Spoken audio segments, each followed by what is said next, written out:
Comissão de Parlamento Nacional convoca encontro da HULUC, onde discute com o programa no atividade de fiscalização. Comissão especializada e a Parlamento Nacional, de Rússia Comissão de trata assunto educação e cultura na cidadania, quinta-feira realiza encontro da HULUC na Rio no Lourenço Limanian, onde discute assunto importante rua. Macanesan, programa Comissão União na atividade de fiscalização, para implementação do programa Rússia Governo, a Rússia Fulan Janeiro to Fulan Junho. Além de Comissão mostra prioridade para discussão lei número Sanolo Racing Hat, para Rio Rua Sanolo Racing, com a base de educação pré-escolar, secundário geral, to técnico vocacional, nebe precisa altera no revolga ou de melhora a qualidade da educação.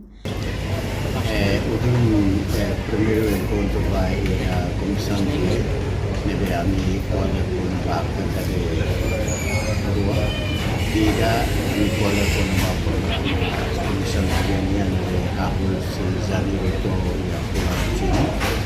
A atividade de contínuo para a fiscalização da programa de implementa e segundo a minha coordenadora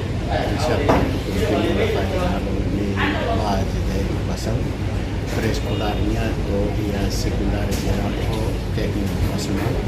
Nessa linha tem que cada cuidado da separação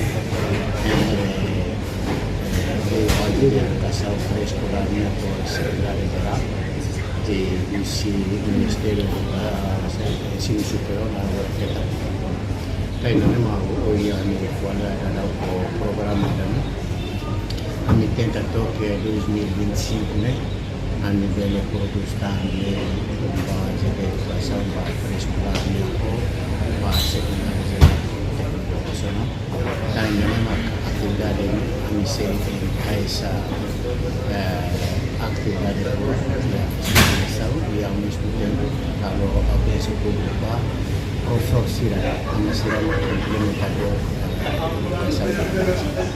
Tu produz lei foi nela os lei foi mas a mi continuo lei deve agora dar e balu nebe tahare kata que precisa ter que halar a alteração e tem que halar a alteração balu nebe ita precisa halar a renovação que a sai ne ita gada sai e balu nebe ita precisa to aumenta a maneira ita tem que evolução